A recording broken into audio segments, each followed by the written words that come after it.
농촌마을로 시집온 새댁이 있었습니다. 이 가정에 모내기가 있는데 새참을 준비하는 것은 새댁의 몫이었습니다. 어렵사리 감자를 벗겨서 감자를 잘 삶아서 늘 집에서 하던 대로 흑설탕을 달달달 뿌려서 머리에 이고 들로 밭으로 나갔습니다. 감자를 하나 입에 드시던 시아버님이 욱하고 감자를 토해냅니다. 감자에 설탕 처먹는 사람이 어딨냐 아가야 그럽니다. 이 새댁이 아버님 그러면 감자에 설탕 처먹지 뭐 처먹어요? 감자에는 설탕 처먹는 게 아니고 소금 처먹는 거란다. 그때 옆에 있던 사람이 설탕 감자 타령하고 앉았네. 감자는 묵은지에 싸먹는 거요 그럽니다. 또 다른 사람이 하는 얘기가 무슨 소리? 설탕 처먹고 감자 처먹고 묵은지에 싸서 처먹는 게 아니고 감자는 달달 볶아서 껍질째 먹는 거예요. 그래서 거기 있는 동리 제일 나이가 많으신 어르신에게 물어보기로 했습니다. 어르신은 어떻게 드세요? 그랬더니 나는 그냥 먹는디 그러더랍니다. 다른 것은 다른 것일 뿐 틀린 것이 아니었던 게지요. 요즘 공동체 안에서 사소한 생각 차이조차 해결하지 못하고 걸핏하면 공동체를 버리고 혼자 살고자 하는 사람을 살코기 인간이라 그렇게 부릅니다. 기름기를 제거한 담백한 살코기처럼 조금이라도 스트레스가 되면은 인간관계를 정리해버리고 혼자 사는 사람들입니다. 이게 교회 안에서도 그렇고 직장에서도 그렇게 살아간다는 거예요. 그래서 이런 사람들이 코로나19까지 겹쳐서 플로팅 교인, 가난 교인으로 지금 전락하고 있는 겁니다. 직장에서도 1년에 몇 번씩 옮기는 젊은이들이 있다고 그래요. 한 자리에 진드건이 못 있는 세대들을 의미하고 있습니다. 그래서 요즘 불신자 전도 못지않게 중요한 전도가 바로 이런 플로팅 크리스찬을 전도하는 일입니다.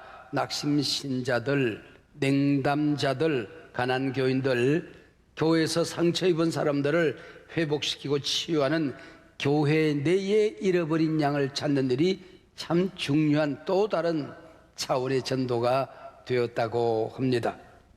산들바람만 불어도 잘 찢어지는 꽃잎처럼 상처 잘 받고 잘 찢겨지는 현대인들이 되어버렸습니다. 영적으로 건강한 사람이라고 하는 것은 문제없는 사람을 말하는 게 아닙니다. 이 세상에 문제없는 사람은 없습니다. 문제를 건강하게 해결할 줄 아는 사람을 일컫는 거지요.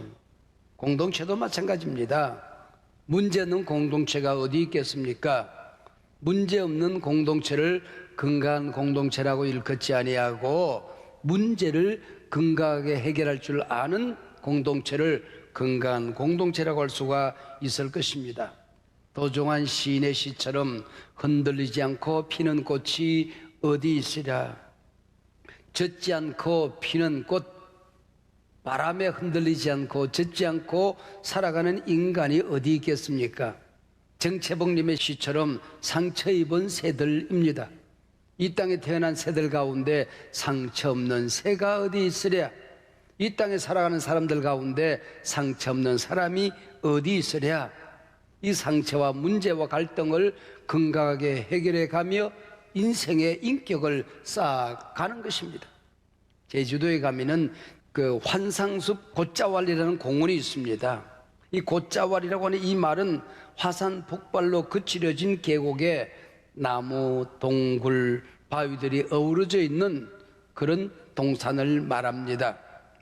환상숲 곶자왈 공원, 이곳은 서울에서 병 걸린 한 분이 제주도에 휴양차 내려왔다가 맨날 잠만 자고 맨날 산보만 할 수가 없잖아요.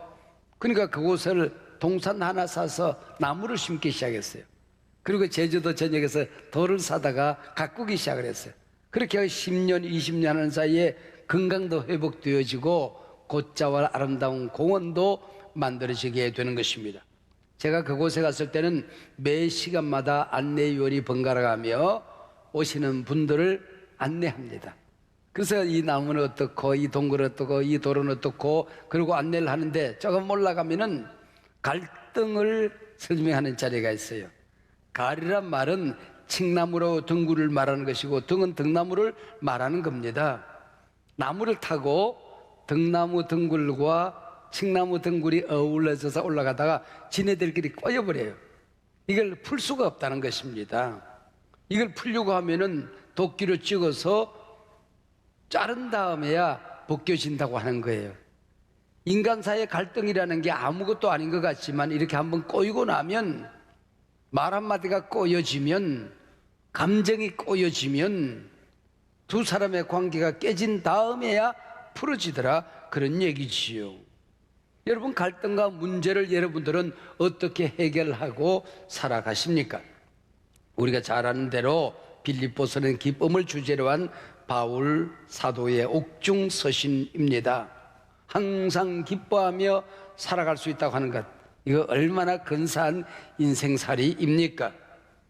이 기쁨의 삶을 위해서 빌립보서 1장 마지막 부분에 보면은 25절 기쁨을 위하여, 27절 복음에 합당하게 생활하라, 그렇게 이야기를 했습니다.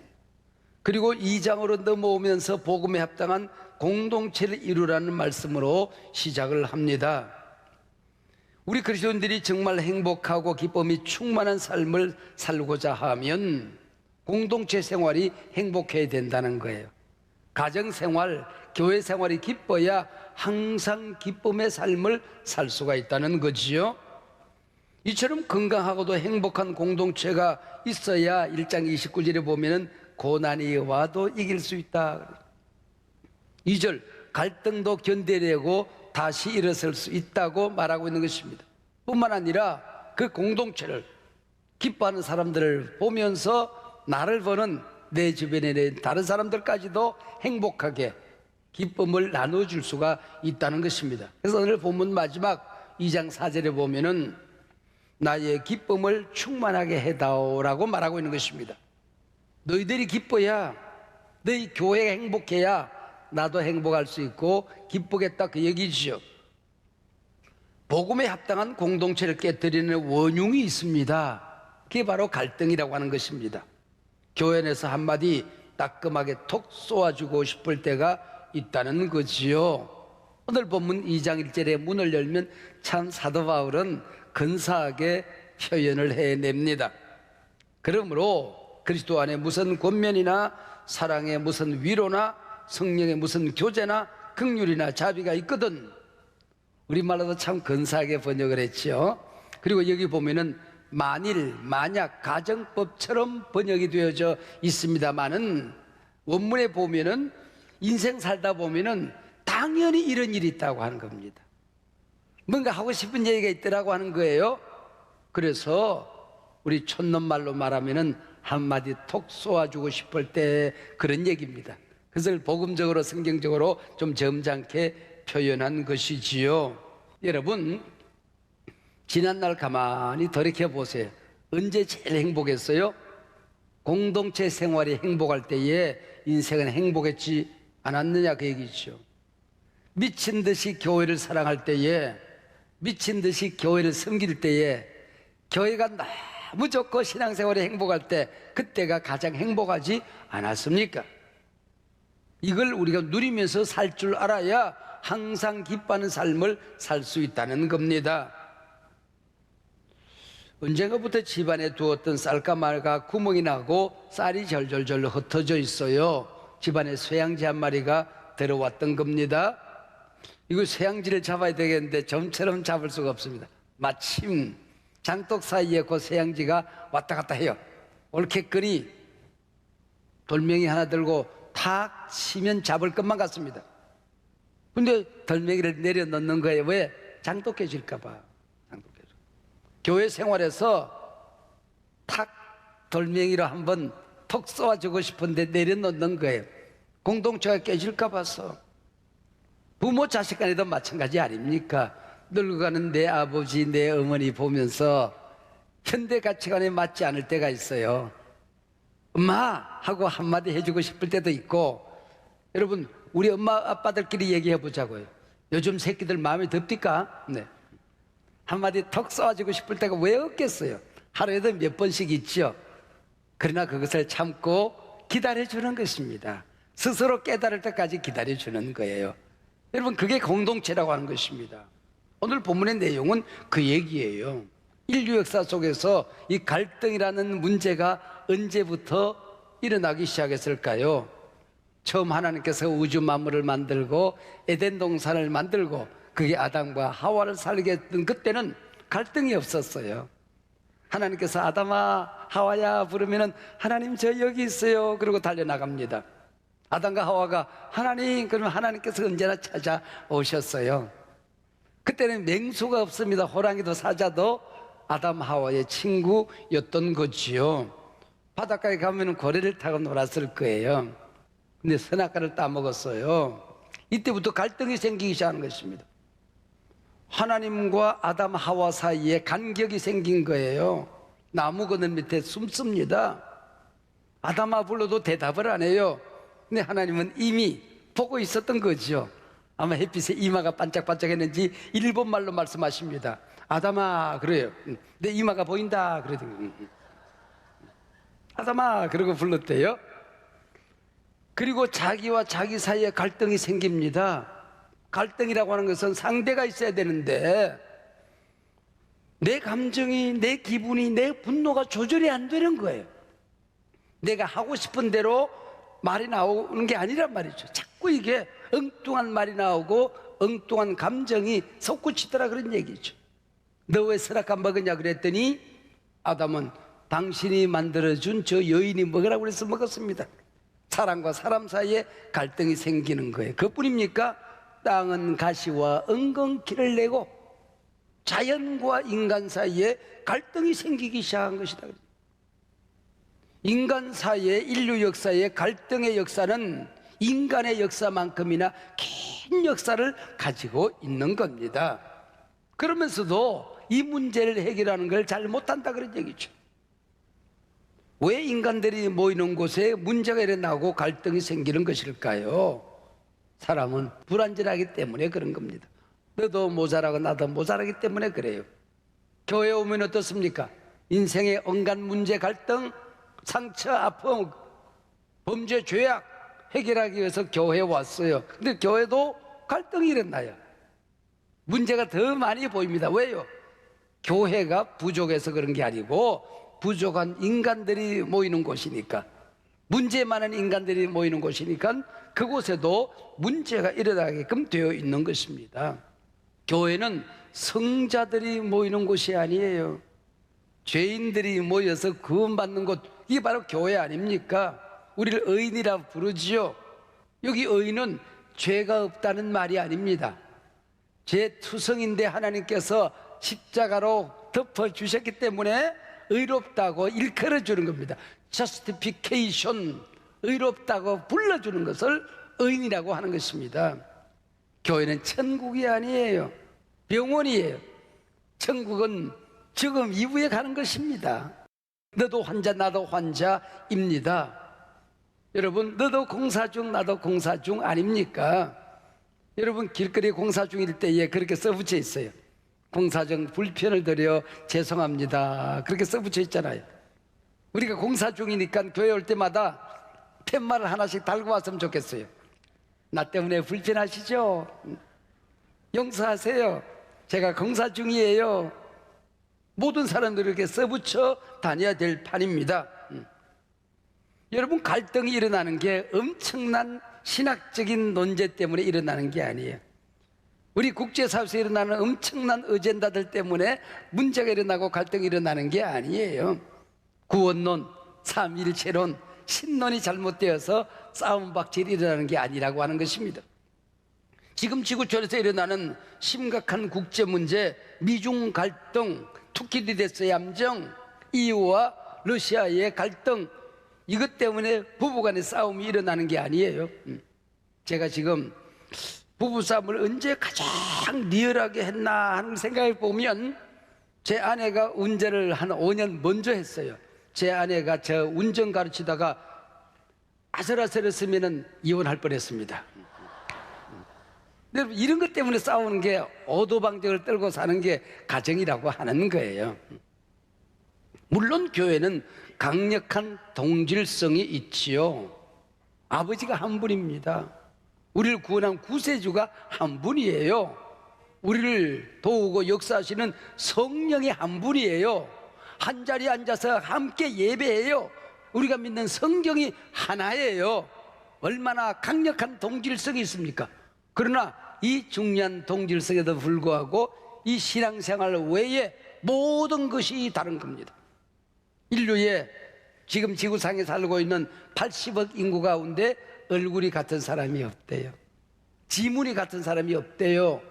목소리가 똑같은 사람이 없다는 거예요. 취미가 달라요. 잘하는 게 달라요. 약점이 달라요. 고향이 달라요. 정치적인 성향이 달라요. 다른 사람들이 모여서 함께 살아가는 거거든요. 찬양대에서 찬양을 합니다. 소프라노 소리와 엘토 소리가 달라요. 테너 소리와 베이스 소리가 다르고 바리톤 소리가 다른 거예요. 근데 아름답잖아요. 다 목소리가 다른데 아름다워요. 왜요? 지휘자가 있으니까. 여러분, 교회도 부족하지만은 이 외영모 목사를 한서만교회 지휘자로 세운 것이거든요. 그래서 우리는 고린도전서 1장 10절 같은 생각을 가지고 같은 마음을 품고 같은 뜻을 가지고 같은 비전과 함께 같은 방향으로 같이 걸어가는 것입니다. 할렐루야. 교회는 독창하는 곳이 아니에요. 합창하는 곳이죠. 교회는 독주하는 곳이 아니고 오케스트라를 연주하는 곳이 교회더라, 그런 얘기지요. 교회 공동체 안에서 일어나는 갈등을 어떻게 해결할 수 있을까요?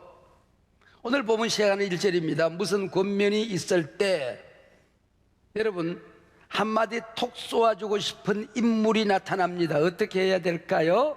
톡 쏘아주라는 것이 아니고 참된 권면, 기도하고 하나님의 생각을 받아서 하나님의 말씀을 가지고 한마디 정중하게 알려드리는 걸 권면이라고 하는 것이죠. 빌립보서 4장 2절에 보면은 이 빌립보 교회 안에 가장 큰 갈등을 일으키는 두 여성 리더가 나옵니다. 두 여자 이름이 나와요. 교회 안에서 아마 가장 열심히 일했던 여성 지도자였던 것 같아요. 권사회 회장과 여전도회 회장이 나옵니다. 권사회 회장은 유건사님입니다. 유오디아입니다. 여전도회 회장 이름은 순두부가 아니고 순두개. 그래서 두 여성 지도자가 하도 싸우니까 내가 유오디아를 권하고 순두개를 권하노니 주 안에서 제발 그건 생략 같은 마음을 품어라 그랬습니다.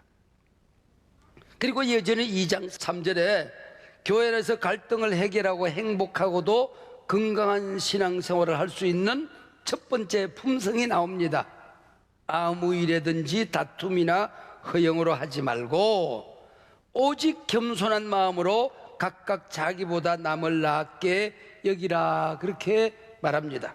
사랑하는 여러분, 감히 예수님께서 십자가에 피 흘려 세운 이 몸된 교회 안에서 공동체가 어찌 되든 자기 뜻, 자기 생각, 자기 감정을 드러내기 위해 한마디 할 수 있다고 생각하는 게 얼마나 잘못되고 교만한 생각입니까?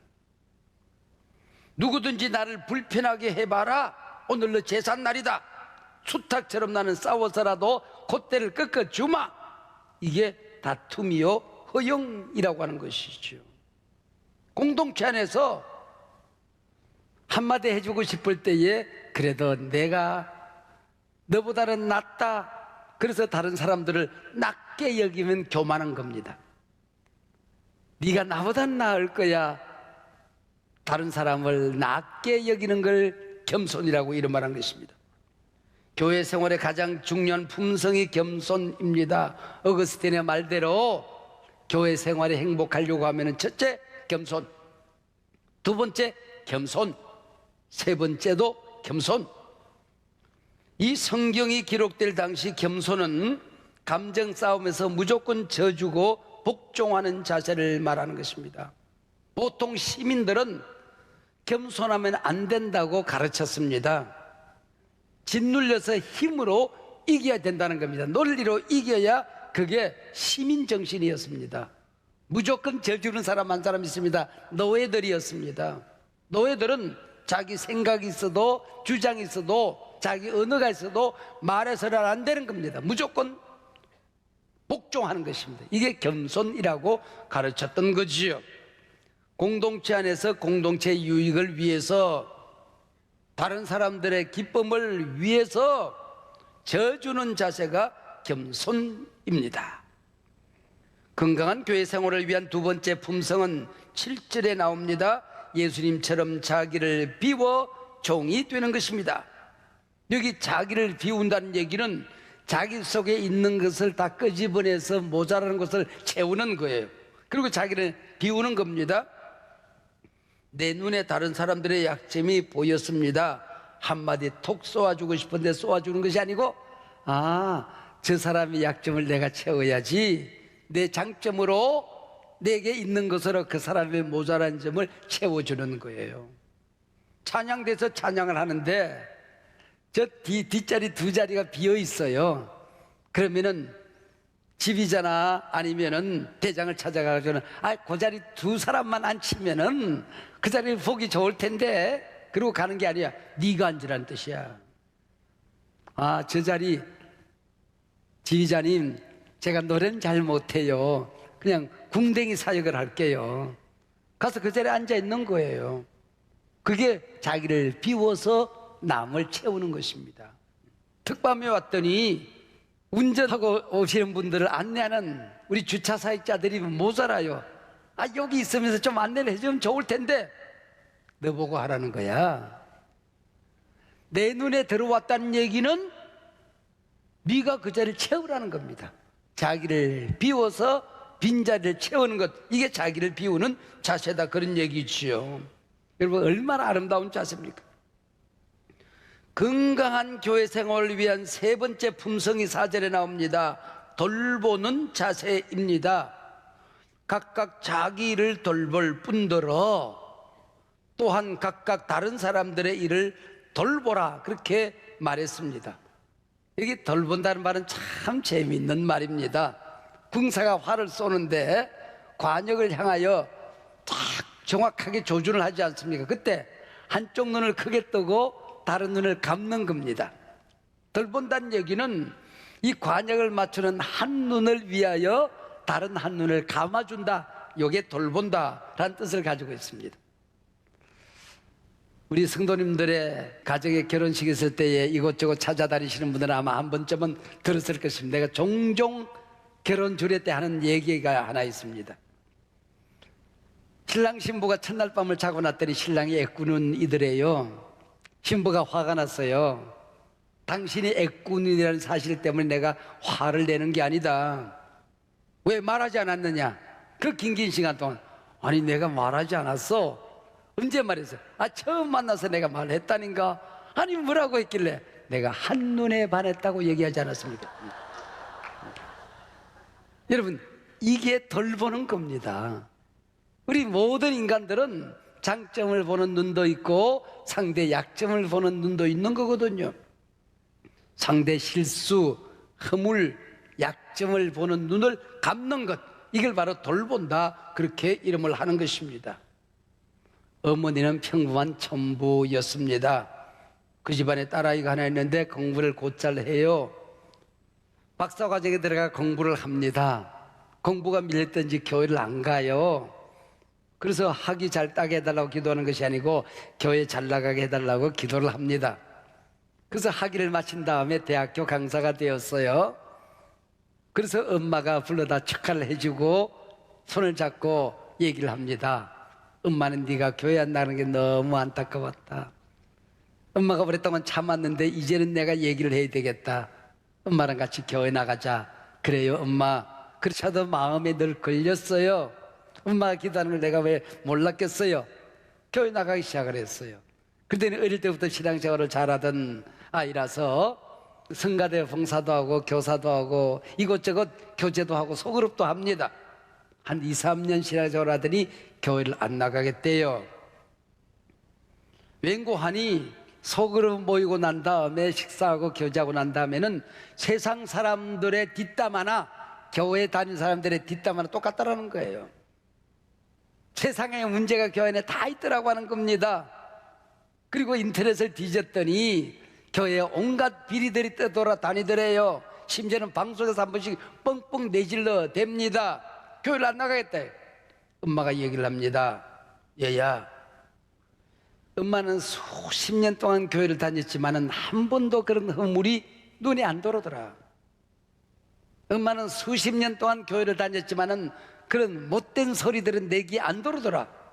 네가 공부 좀 했다고 2, 3년 교회 나가더니 그것들이 내 귀에 들어오더냐?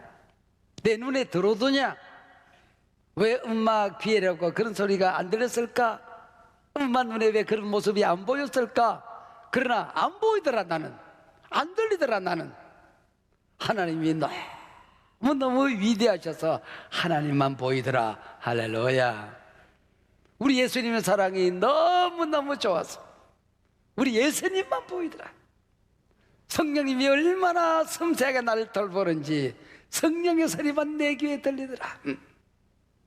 내 눈에 안 보이더라. 나는 하나님만 보이더라. 이게 돌보는 것입니다. 여러분, 교회 안에서나 가정 안에서나 때로는 불쑥불쑥 솟아오르는 한마디 감정 톡 쏘아주고 싶을 때가 왜 없겠습니까? 공동체를 위하여 참는 품성, 그가 공동체를 지키는 파수꾼이 되는 것입니다. 겸손하십시오.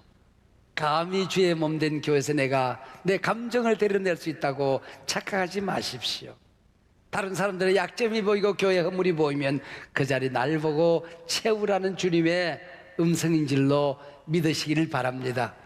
안 보여야 은혜입니다. 상대방의 약점, 교회 허물, 우리 공동체의 상처가 안 보이는 게 은혜인 것입니다. 그가 은혜 받은 사람입니다.